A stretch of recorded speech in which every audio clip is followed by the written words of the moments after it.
Now discuss Parliament. The Parliament is the legislative organ of the Union government.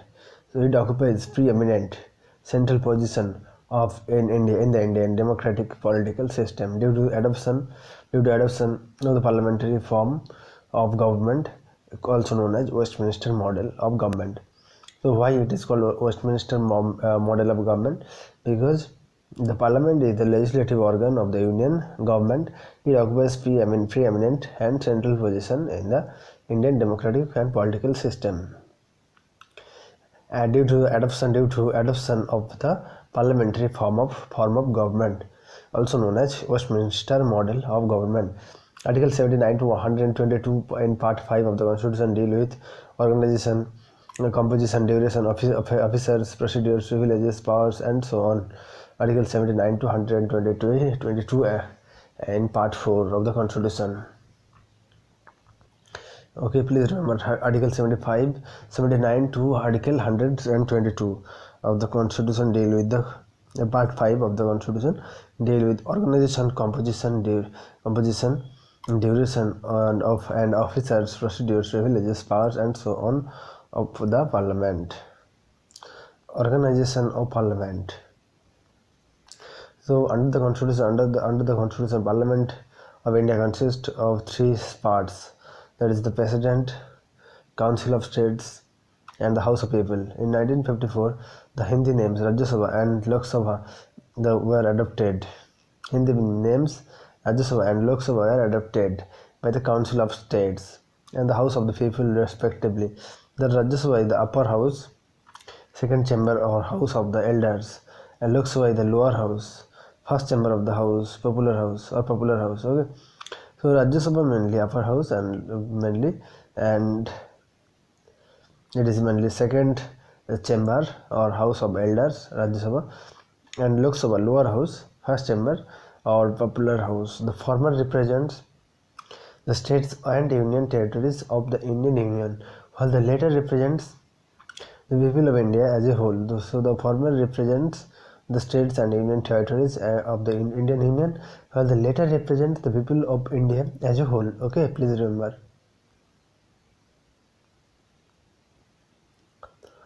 Though the President of India is not a member of either House of Parliament or does not sit in the Parliament to attend its meeting. So the President of India is not a member of either House of Parliament and does not sit in the Parliament to attend its meeting.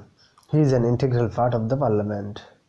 The President of India is not a member of either House of Parliament and does not sit in the Parliament to attend its meeting. He is an integral part of the Parliament. This is because a bill passed by both House of Parliament cannot become law without the President's assent. This is because the bill passed by both the Houses of Parliament cannot become law without the President's assent.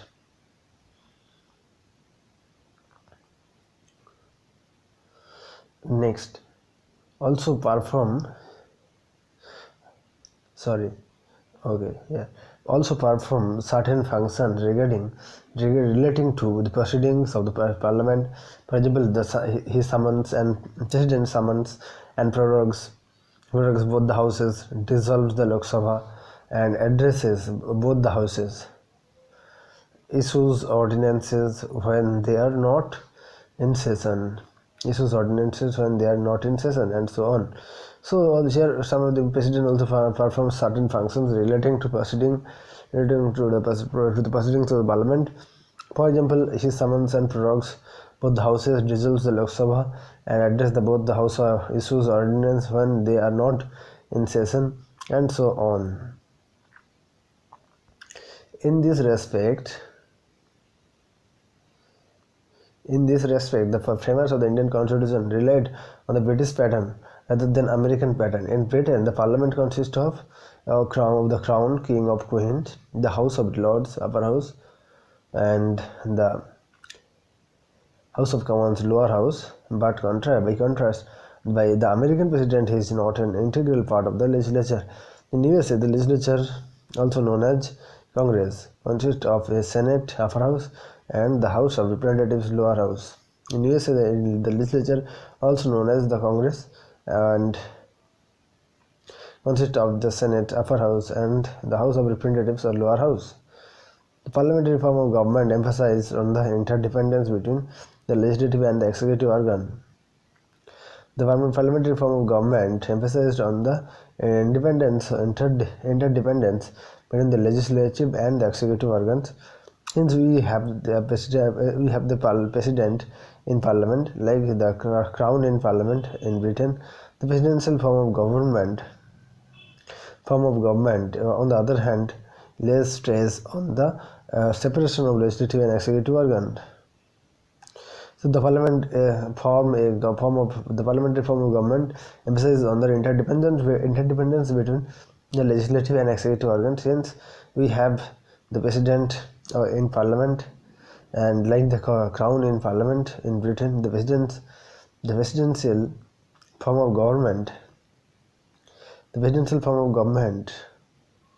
on the other hand, lays stress on the separation of legislative and executive organs. Hence, the American president is not regarded as a constituent part of the Constitutional Congress. Composition of the two houses. Composition of the Rajya Sabha. So the maximum strength of the Rajya Sabha is fixed at 250, out of which 238 are to be representative of the states and union territories elected indirectly, and 12 are nominated by the president. So here the maximum strength of Rajya Sabha is fixed 250, out of 238 are to be representative of the states and union territories elected indirectly, and 12 are nominated by the president. At present, Rajya Sabha has 245 members. Out of these 220, so please remember, max Rajya Sabha is fixed at 250, out of which 238 are to be representatives of the states and union territories elected indirectly, please remember, and 12 are nominated by president. At present, Rajya Sabha has 245 members, out of these 229 members represents the states, and 4 members represents the union territories, and 12 members are nominated by the president. Please remember. At present, Rajya Sabha has, so here 250, here 245, and here 200. So here maximum strength it is here, but at present it is 245. But at is maximum 250, and 238 representatives of the states and UT elected indirectly, and here 229 members represents the states and 4 members UT. Okay, please remember, this is important. And 12 are nominated by the president, and here 12 nominated by the president, same. So the fourth schedule of the constitution deals with the allocation of seats in the Rajya Sabha to the states and union territories. The fourth schedule of the constitution deals with the allocation of seats in the Rajya Sabha, fourth schedule, to the states and the union territories. Representation of states. So the representatives of states in the Rajya Sabha are elected by the elected members of the state legislative assembly. The election is held in accordance with the system of proportional representation by means of single transferable vote. Please remember, it is important. The representatives of states in the Rajya Sabha are elected by the elected members of the state legislative assemblies. So please remember, the representatives of states in the Rajya Sabha are elected by the elected members of state legislative assembly. The elections is held in accordance with the system of proportional representation and by means of single transferable vote. The seats are allotted to the states in the Rajya Sabha on the basis of population. Please remember. So the seats are represented the Rajya Sabha on the basis of population. Here the number of representatives varies from state to state. For example, Uttar Pradesh has 31 members and Tripura has 1 member only. However, in USA, all states are given equal representation in this Senate, irrespective of their population. So in USA, all states are given equal representation in the state Senate, irrespective of their population. USA has 50 states, and the Senate has 100 members, 2 from each state. and representation of Union Territory. The representation of each Union Territory in the Rajya Sabha are indirectly elected by the members of an electoral college, specially constituted for the purpose. The election is also held in accordance with the system of proportional representation by means of single transferable vote. Out of the 7 Union Territories, only 2, Delhi and Puducherry, have representation in Rajya Sabha. The population of 5 Union Territories are too small to have any representative in the Rajya Sabha. So representation of Union Territory. The representatives of each Union Territory in the Rajya Sabha are indirectly elected by members of an electoral college specially constituted for the purpose. This election is also held in accordance with the systems of proportional representation by means of single transferable vote out of the 7 Union Territories. So this is important line, single transferable vote. Representation of the Union Territory. So the representatives of each Union Territory in the Rajya Sabha are indirectly elected. Please remember, indirectly elected. So it is indirectly elected or directly? It is indirectly, Rajya Sabha. So mainly UT. Representation of each UT. Please remember. Here the point is representation of UT, and it is mainly indirectly elected by the members of an electoral college specially constituted for the purpose of the election is also held in accordance with the single. How to election held? It is held in accordance with the single transferable proportional means proportional representation system of proportional representation. Is also held in accordance with the system of proportional representation by means of single transferable vote out of the 7 Union Territories. Out of the 7 Union Territories, only 2, Delhi and Puducherry, have representation in the Rajya Sabha. Out of 7, Delhi and Puducherry have have representation in the Rajya Sabha. The population of other 5 territories are too small. The population of other Union Territories are too small to have any representation in the Rajya Sabha. Okay, please remember, important. Nominated member. The president nominates 12 members to the Rajya Sabha from people who have special knowledge or practical experience in art, literature, science, and social service.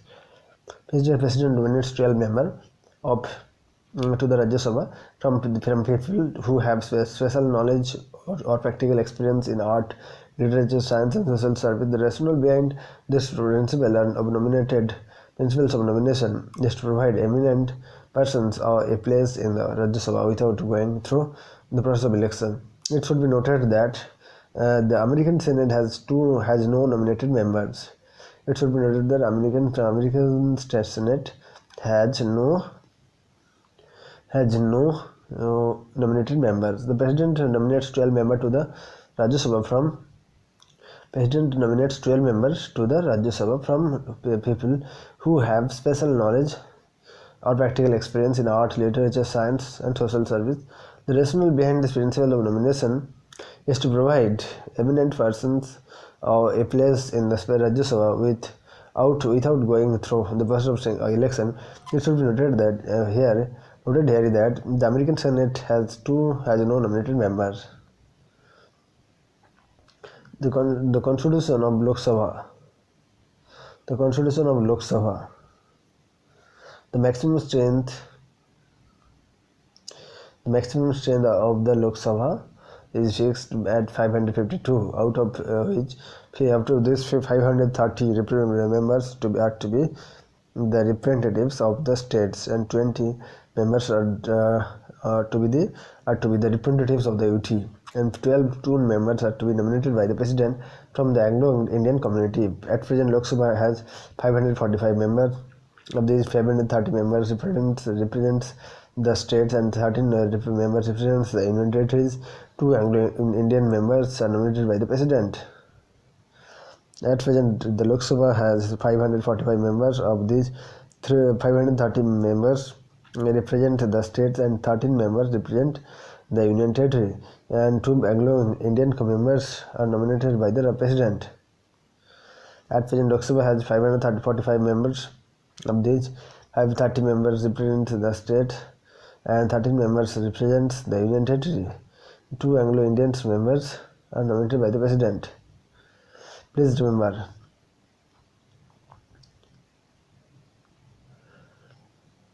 Representation next. Representation of states.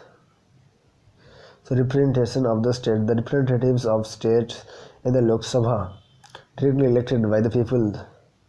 Representatives of states in the Lok Sabha are directly elected by the people from territorial constituency in the states. The election is based on the principle of universal adult franchise. Representation of the states. The representatives of the states is elected in the Lok Sabha is directly elected. Please remember, by the people from territorial constituency in the state. The election is based on principle of universal adult franchise.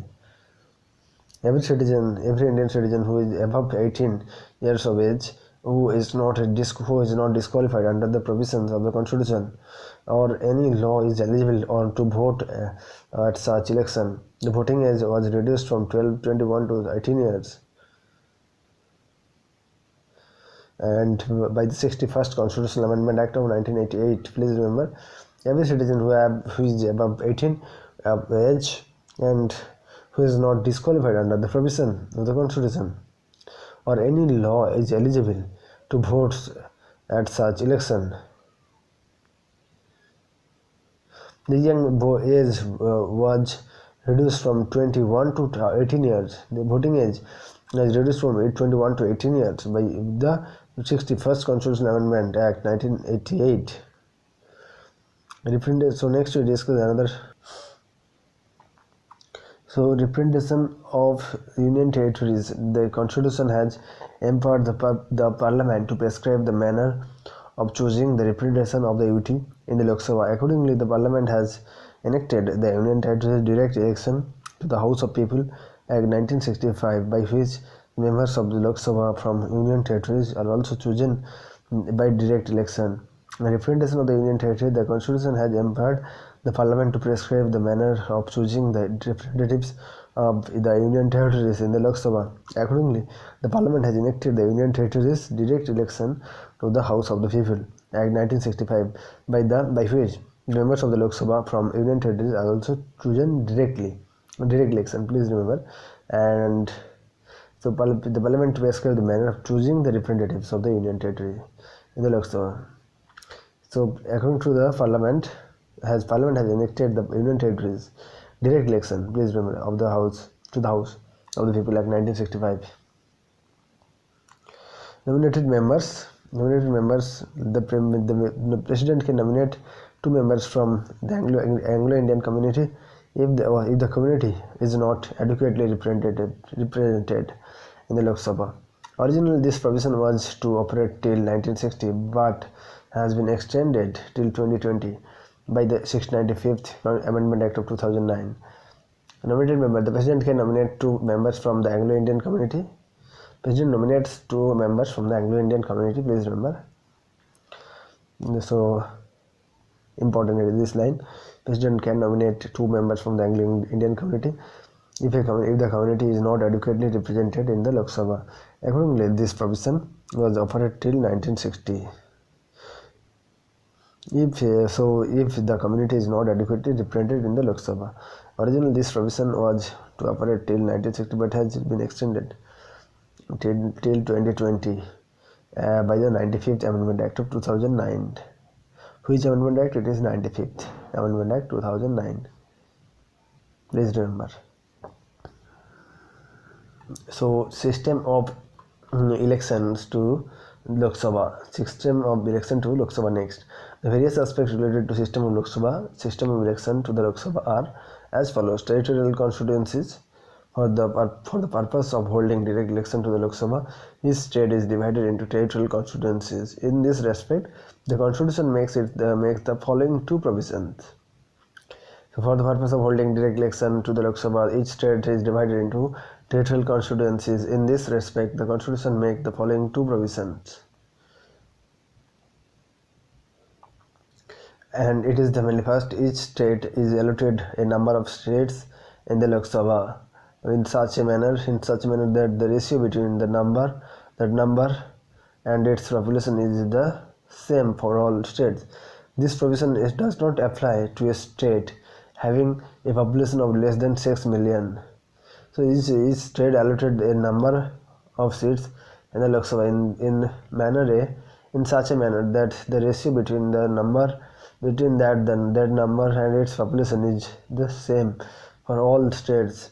This provision does not apply to a state having a population of less than 6 million. Instead, each state is allocated a number of seats in the Lok Sabha in such a manner that the ratio between the number and its population is the same for all the states. Please remember.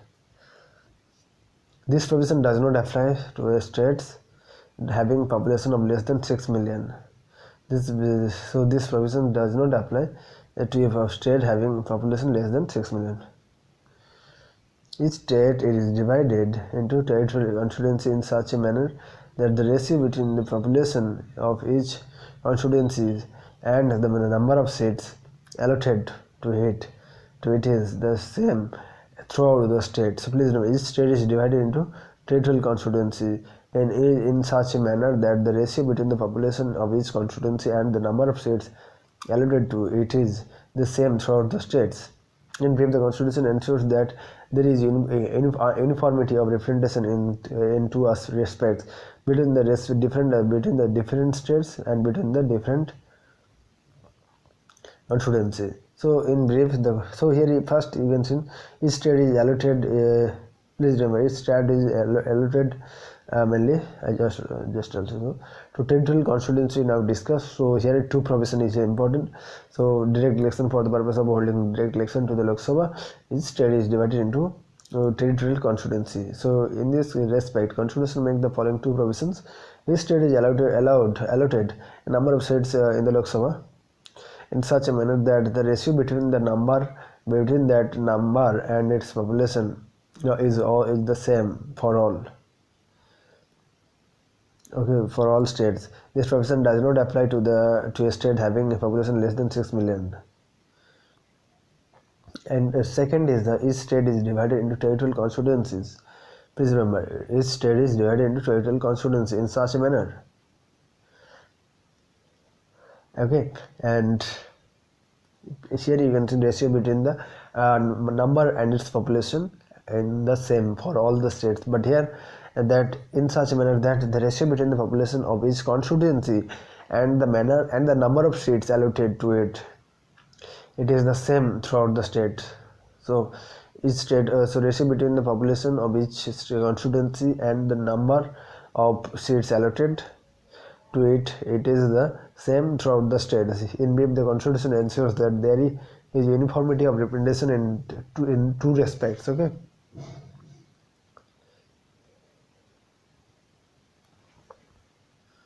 In brief, the constitution ensures that there is uniformity of representation in two respects between the different states and between the different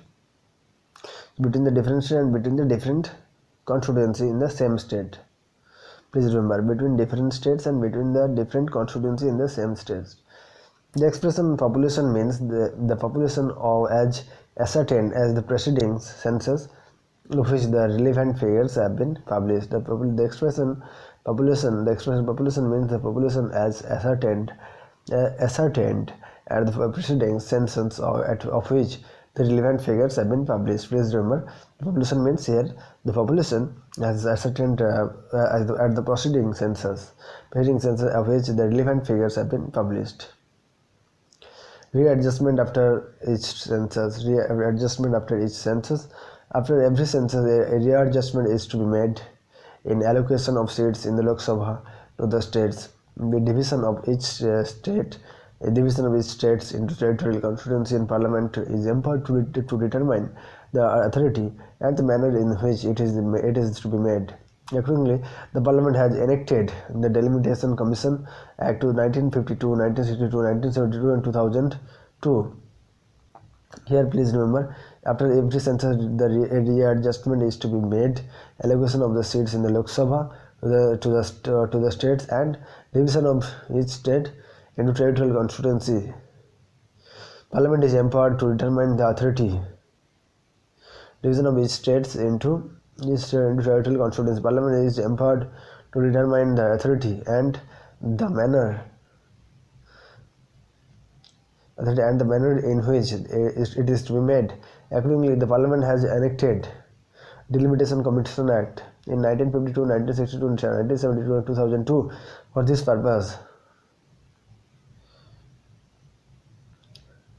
Okay, the 42nd Amendment Act of 1976 provides the allocation of seats in the Lok Sabha to the states. So, according to the 42nd Amendment Act of 1976, provides the allocation of seats in the Lok Sabha to the states and the division of each state into territorial constituency till the year 2000 at the 1971 level. The ban on readjustment was extended for another 25 years up to year 2026 by the 84th Amendment Act of 2001 with the same objective of encouraging population limiting measures. 47th Amendment Act of 1976 provides the allocation of seats in the Lok Sabha to the states and the division of each states into the territorial constituencies till the year 2000 at the 1971 level. This ban on readjustment was extended. Was extended for another 25 years up to the year 2026 by the 84th Amendment Act of 2001 with the same objective of encouraging population limiting measures. The 84th Amendment Act of 2001 also empowered the government. So please remember this ban. So please remember this line is all are important. So the 42nd Amendment Act of 1976 provides the allocation of seats in the Lok Sabha, not Rajya Sabha, to the states and division of each state into territorial constituency. It is 42nd Amendment Act of 1976. Until the year 2000 and the 1971 level, this ban on readjustment was extended. This ban on readjustment was extended for another 25 years up to the 2026 by the 84th Amendment Act of 2000 with the same objective of encouraging population limiting measures. 84th Amendment Act of 2001 also empowered the government to undertake readjustment and rationalization of territorial constituencies in the states on the basis of population figures of 1991 census. The 84th Amendment Act of 2001 also empowered the government to undertake readjustment. Also empowered the government to undertake readjustment and rationalization of territorial constituency in the states on the basis of population figure 1991 census. Later, the 87th Amendment Act of 2003 provided for the delimitation of constituencies on the basis of 2001 census and not to 1991 census. However, this can be done without altering the number of seats allotted to each state in the Lok Sabha. Please remember, 84th Amendment Act of 2001 here also empowered the government to undertake readjustment and rationalization of territorial constituency to the states on the basis of population figure. Please remember, on the basis of population figure of 1991. Later, 87th Amendment, it is 84th 2001. After 87th Amendment Act of 2003 provided the delimitation constituency on the basis of 2001 census and not the 1991 census. Okay. However, this can be done without altering the number of seats allotted to each state in the Lok Sabha.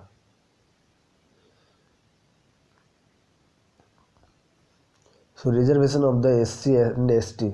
Though the Constitution has abandoned the system of communal representation, it provides for the representatives the reservation of seats for scheduled caste and rural tribes in the Lok Sabha on the basis of population ratio. Though the Constitution has adopted the system of communal representation, it provides for the reservation of the seats for scheduled caste and rural tribes in the Lok Sabha on the basis of population ratio.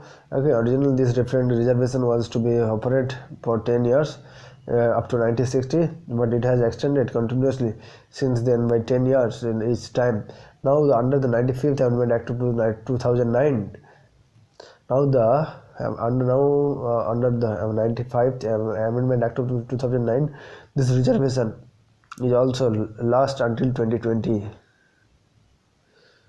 Please remember, 1950 Amendment Act, 1995 Amendment Act of 2009. Okay, this reservation is to last until 2020. Those seats are reserved For scheduled caste and scheduled tribes, they are elected by all the votes, okay, in the constituency without any separate electorate. Okay, so a member should be a member of scheduled caste and scheduled tribes is also not divided. So here the constitution has abandoned the system of communal representation. It provides for the representation of the states of the Rajya of scheduled caste for scheduled caste and scheduled tribes in the Lok Sabha on the basis of population ratio.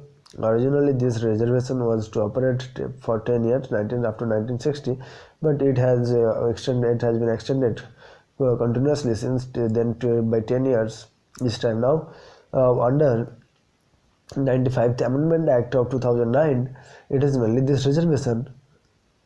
This reservation is to last until 2020. Okay, those seats. So on Amendment 95th Amendment Act of 2009, this reservation is to last until 2020. 95th Amendment Act of 2009.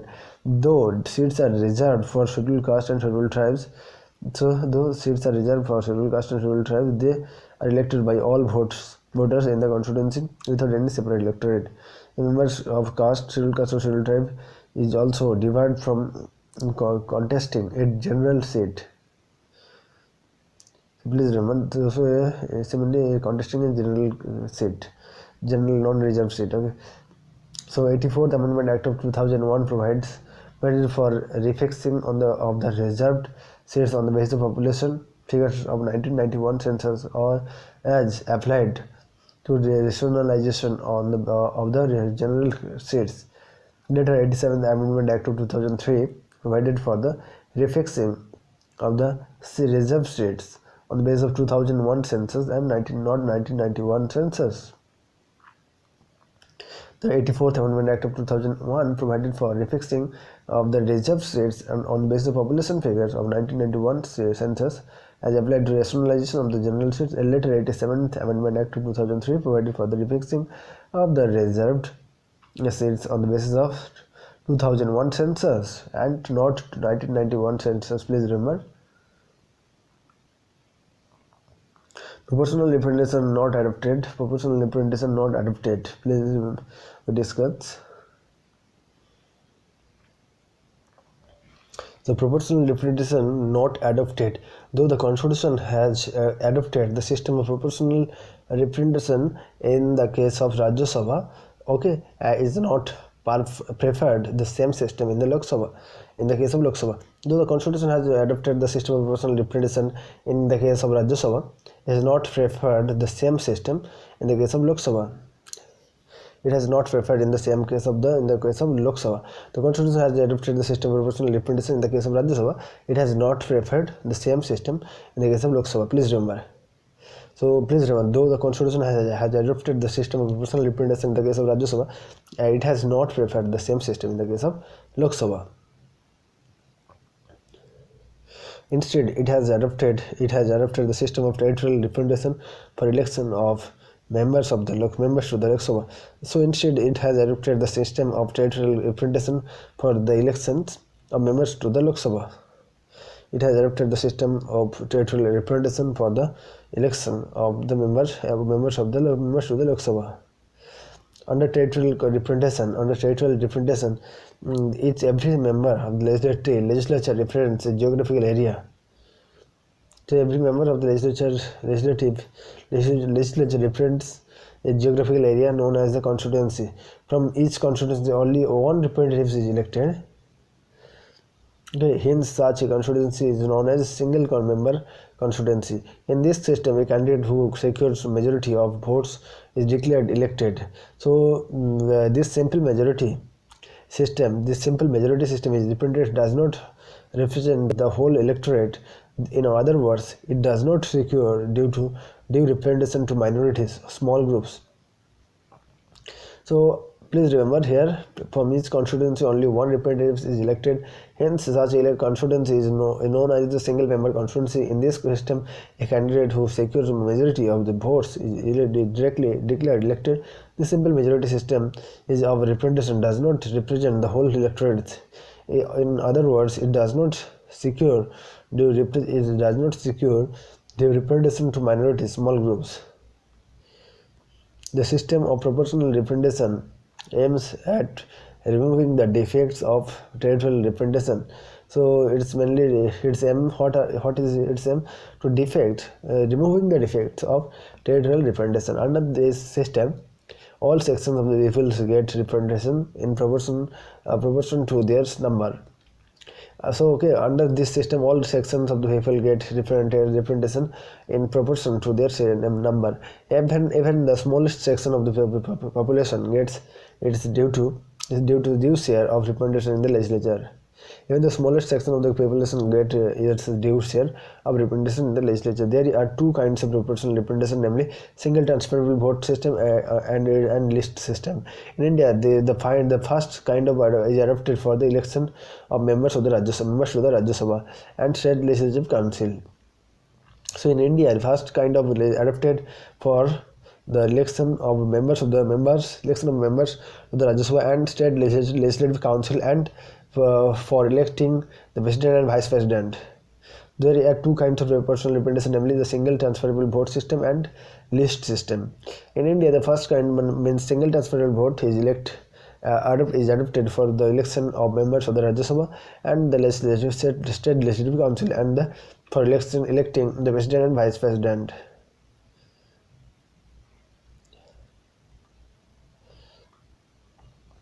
So, though some members of the Constituent Assembly had advocated the system of proportional representation for election of members of the Lok Sabha.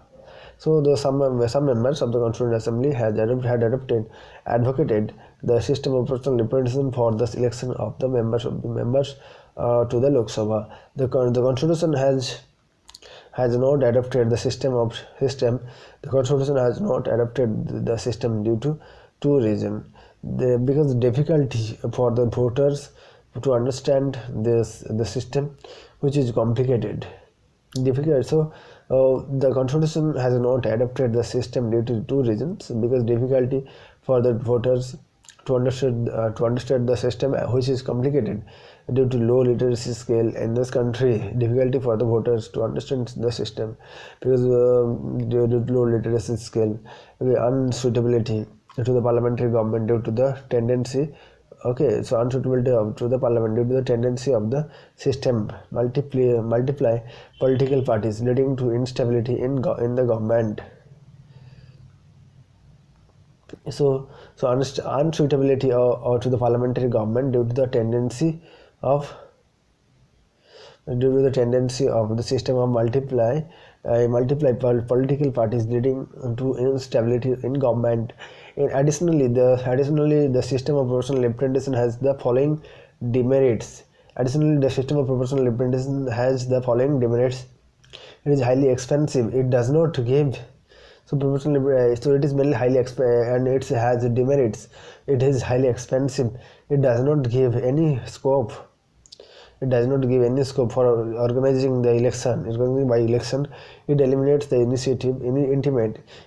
intimate contacts between voters and representatives. It eliminates intimate contacts between voters and representatives. It promotes minority thinking and group interest. It increases the significance of party system and decreases that of voters. It increases the significance of party system and decreases that of voters. Please remember. So it eliminates the intimate contacts between the voters and the representatives, and it promotes minority thinking of a group interest, and it increases the significance of party system and decreases the voter. So next we discuss vote duration of the two. So our next topic is duration of two houses. Duration of the Rajya Sabha.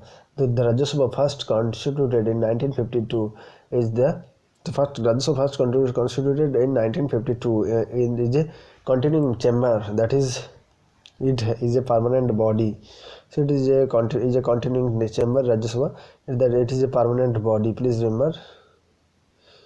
So it is a permanent body, and it does not be subject to dissolution. However, 1/3 of its members retire every second year. 1/3 of its members retires every second year, and their seats are filled by the fresh election. So every second year, 1/3 of its members retire. and their seats are filled by the fresh election. Okay, and presidential nomination at the beginning of every third year. So their seats are filled up by fresh elections, and presidential nominations are at the beginning of every third year. The retiring members are eligible for re-election and renomination. Returning members are nominated by eligible for re-election and renomination any number of times. Okay, so returning members are eligible for re-election and renomination for any number of time. The Constitution has not fixed the term of office of the members of the Rajya Sabha. The Constitution has not fixed the term office of the members of the Rajya Sabha.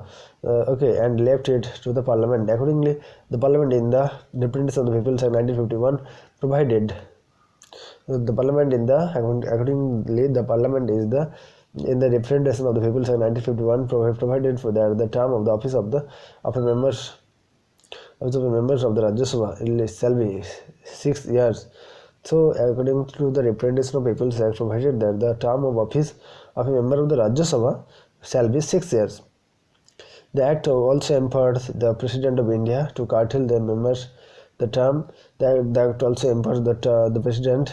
The Act also empowered the President of India to curtail the term of members chosen in the Rajya Sabha. In the first batch, it was decided by lottery as to who should retire. Further, the Act also authorized the President to make provisions to govern the order of retirement of the member of the Rajya Sabha. So, Representation of People Act 1951 provided for the term of office of members of the Rajya Sabha shall be 6 years. The Act also empowered the President of India. So, the Act also empowered the President of India to curtail the term of members chosen in the Rajya Sabha, first Rajya Sabha.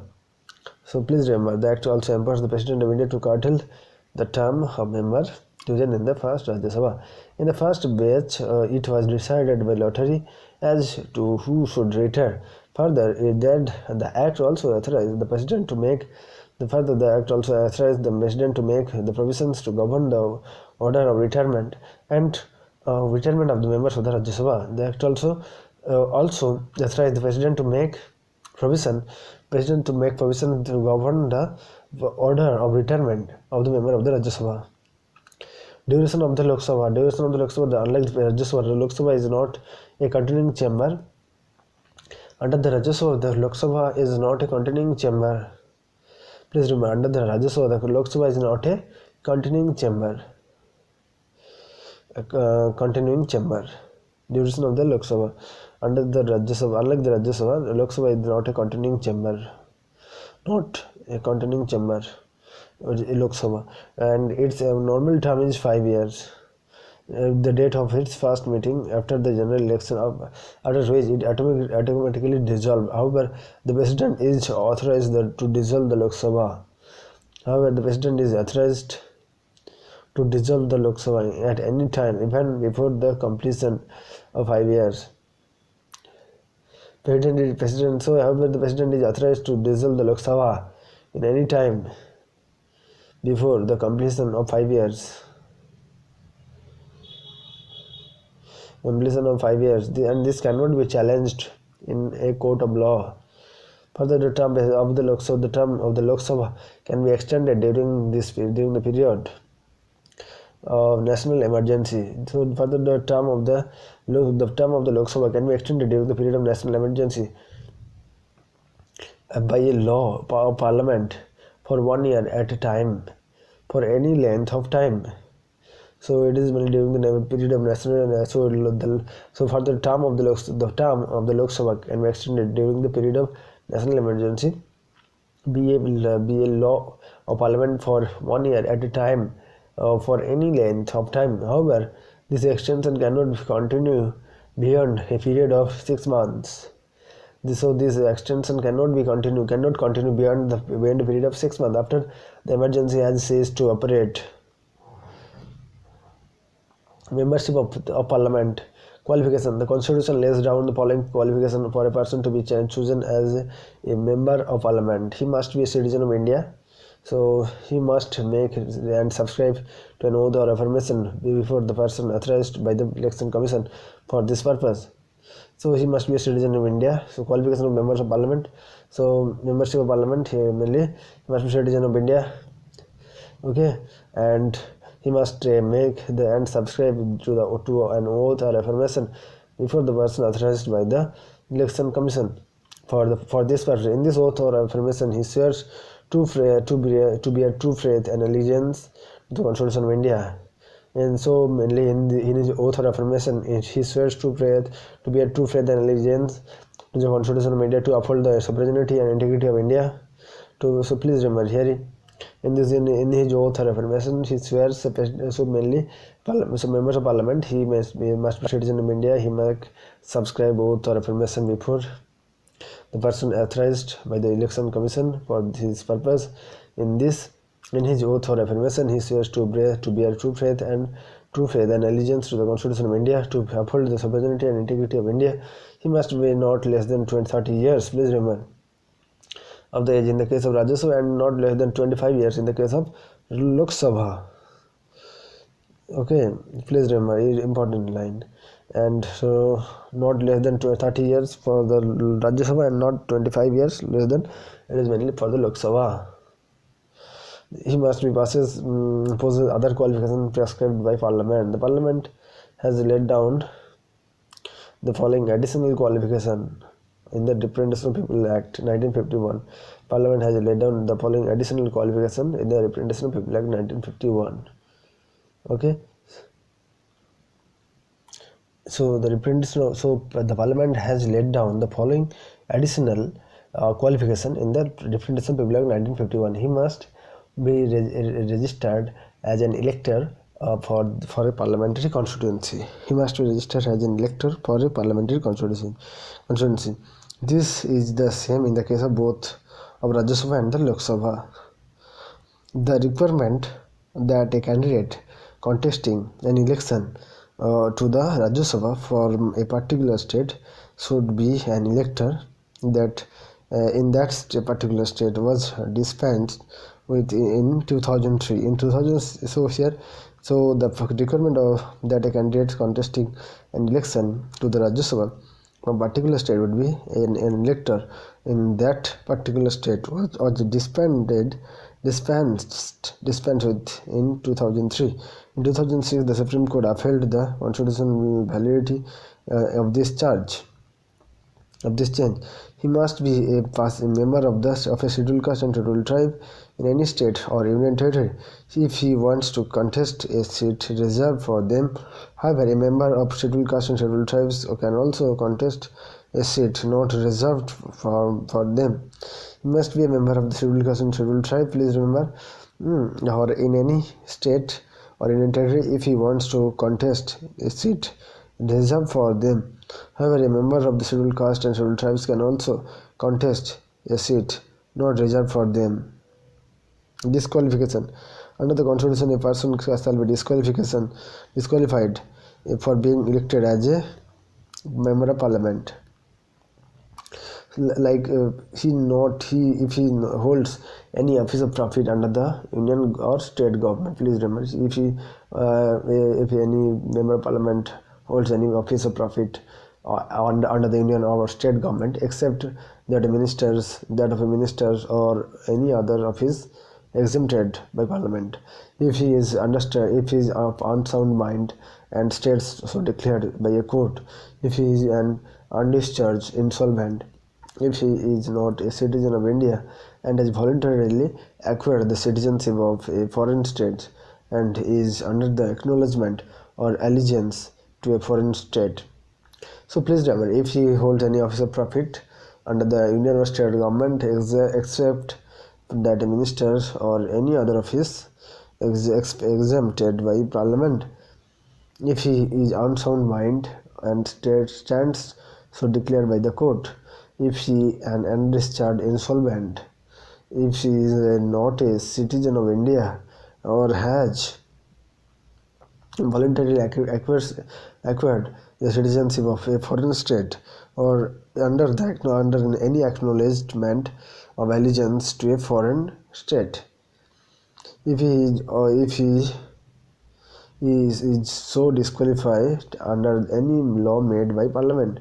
The Parliament has laid down the following additional disqualification in the Representation of People Act 1951. The Parliament has laid down the following additional disqualification in the Representation of People Act 1951.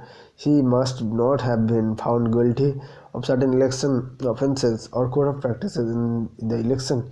He must not have been found guilty of certain election offences or corrupt practices in the election. He must not have been convicted for any offence resulting in the imprisonment for 2 or more years, but the detention of a person under a preventive detention law is not a disqualification.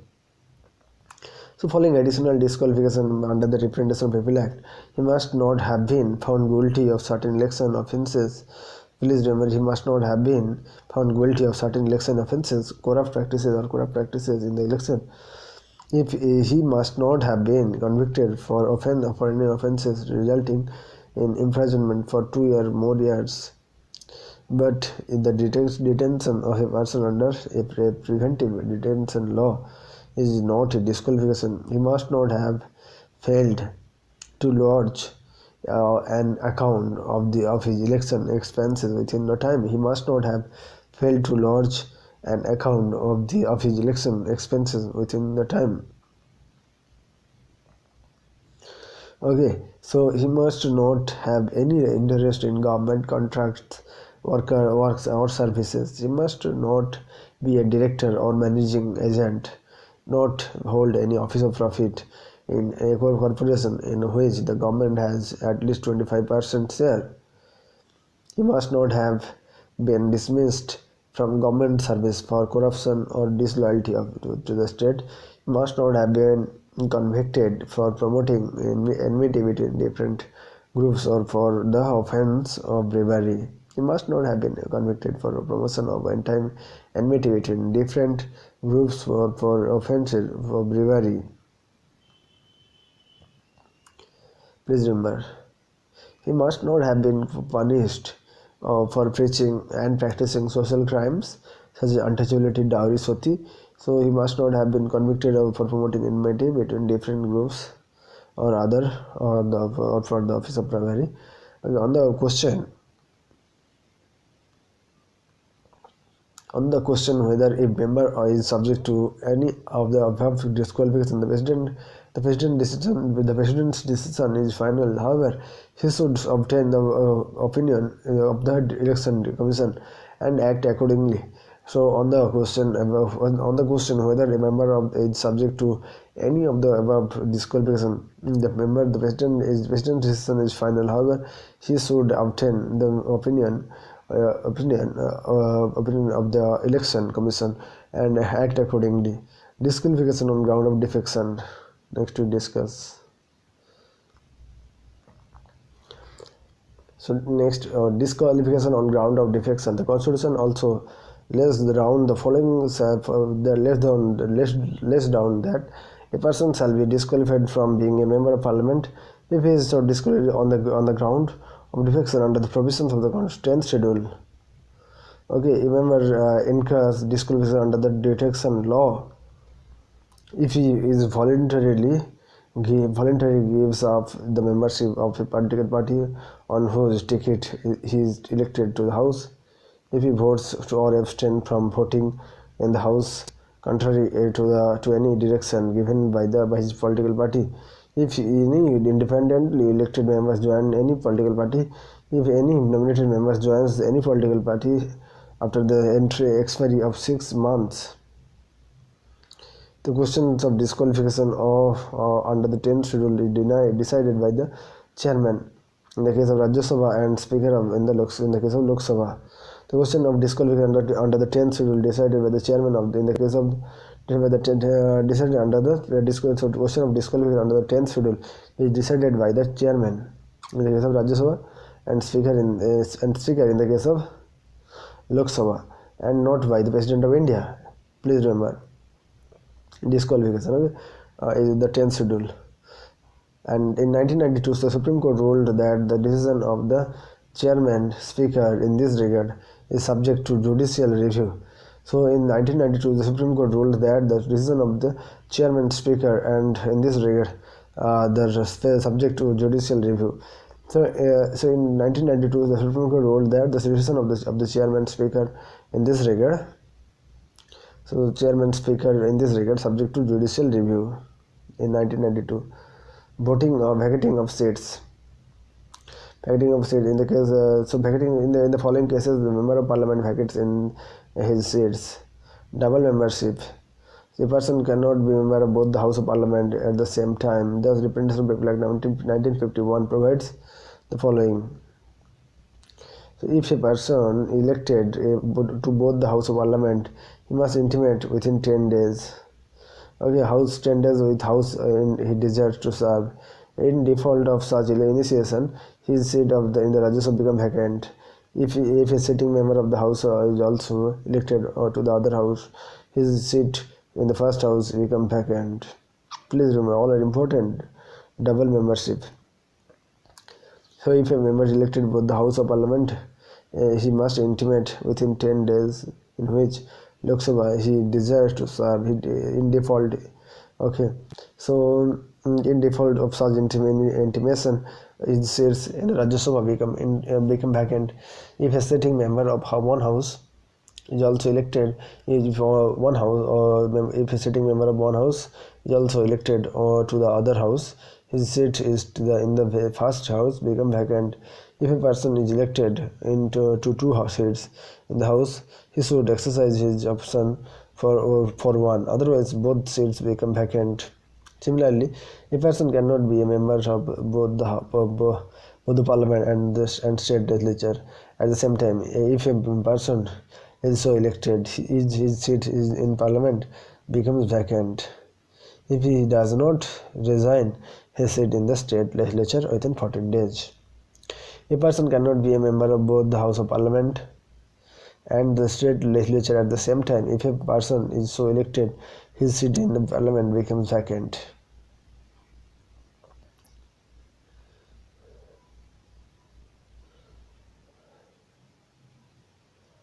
So please remember all the things. So if a person is elected, his seat in parliament becomes vacant if he does not resign. If he does not resign his seats in the state legislature within 14 days. Disqualification. If a member of parliament becomes subject to any of the disqualifications specified in the constitution, his seat becomes vacant. If a member of parliament becomes subject to any of the disqualifications specified in the constitution, his seat becomes vacant. Here the list of disqualifications also includes the disqualification on the ground of defection and the provision of the 10th schedule of the constitution. Resignation. A member may resign his seat by writing to the chairman of the Rajya Sabha or speaker to the Lok Sabha, okay, or as the case may be. Okay, the seat falls vacant when the resignation is accepted. However, the chairman speaker may not be accepted the resignation if he is satisfied that it is not voluntary or genuine. The chairman or speaker may not accept it, resign if he is satisfied that is not voluntary or genuine. Absence. A house can declare the seat of a member vacant if he is absent from all the meeting for a period of 60 days without its permission. A house can be declared the seats of a member vacant if he is absent from all its meetings for a period of 60 days without any its permissions. In computing the period of 60 days, no account shall be taken of any period during the house is prorogued or adjourned for more than 4 consecutive days. Other cases, a member has to vacate his seat in the parliament. A member has to vacate his seat in the parliament if his election is declared void by the court, if he is expelled by the house, if he is elected to the office of president or vice president, if he is appointed to the office of governor of a state, if a disqualified person is elected to the parliament. The constitution lays down no procedure to declare the election void. This matter is dealt by the Representation Bill Act 1951, which enabled the High Court to declare an election void if a disqualified candidate is elected. The aggrieved party can appeal to the Supreme Court against the order of the Supreme Court in this regard. So if a disqualified person in this is elected to the Parliament, the Constitution lays down no procedure to declare the election void. Please remember, if a disqualified person is elected to the president, the president elected to the Parliament, the Constitution lays down no procedure to declare the election void. This matter is dealt by the Representation of the People Act 1951, which enables the High Court to deal with the RPA Act, 1921, which enables the High Court to declare an election void if a disqualified candidate is elected. The aggrieved party can appeal to the Supreme Court against the order of the High Court in this regard. Oath of affirmation, salaries and allowance. Presiding officers of the Parliament. Next we discuss. Oath of affirmation. Just also it. Oath of affirmation. Every member of either House of Parliament, before taking his seat in the House, has to make and subscribe to an oath of affirmation before the President or some person appointed by him for this purpose. In his oath of affirmation, a member of Parliament swears. So every member of the either House of Parliament, before taking his seat in the House, has to make and subscribe the oath of affirmation before the President or the some person appointed by him for this purpose. This so to bear. So here in this oath of affirmation, a member of Parliament swears to bear members of Parliament shares to bear true faith and allegiance to the Constitution of India, to uphold the sovereignty and integrity of India, to faithfully discharge the duty upon which he is about to enter, unless a member takes the oaths. Unless a member takes the oath, he cannot vote and participate in the proceedings of the House, and does not become eligible to parliamentary privileges and immunities. A person is liable to a penalty of which is 500 but each day he sits or votes as a member of the House. Member in a House when the following conditions before taking and subscribing to the prescribed oath or affirmation, when he knows that he is not qualified or that he is disqualified for the membership. So please remember, it is important. And when he knows that he is prohibited from sitting or voting in the House by virtue of any parliamentary law. Salaries and allowance. Members of either House of Parliament are entitled to receive such salaries and allowances as may be determined by President, and there is no provision of pension in the Constitution. However, the Parliament has provided the pension to the members. In 1954, the Parliament enacted the salaries. In 1954, the Parliament has enacted salaries, allowances, and pension of Member of Parliament Act. In 2010, the Parliament increased the salary of members 16,000 to 50,000 per month. The constituency allowance from 20,000 to 45,000 per month. The daily allowance from 1,000 to 2,000 for each day of residence on duty. For office expenses, allowance 20,000 to 45,000 per month. Please remember. And from 1976, the members of from 1976, the members are who entitled to pension on a graduate scale for each 5-year term as member of either House of Parliament. Besides, they are provided with travelling facilities, free accommodation, telephone, vehicle, advance and medical facilities, and so on. The salaries and allowances to the Speaker of the Lok Sabha and the Chairman of the Rajya Sabha. The salaries and allowance to the Speaker of the Lok Sabha and the chairman of the Rajya Sabha, okay, are also determined by the parliament. They are charge on the consolidated fund of India. So please, this line important. The salaries and lands of the speaker, and thus not subject to the annual vote of parliament. So in 1953. So in 1950, the Parliament enacted the salaries and allowance of officer parliament under this act. The salary of the chairman of the Rajya Sabha has been fixed 1.25 lakh. Similarly, those office of the President, Parliament, Speaker and Deputy Speaker of the Lok Sabha and Deputy Speaker of the Rajya Sabha. So please study it because मेरा charge नहीं है. Thank you.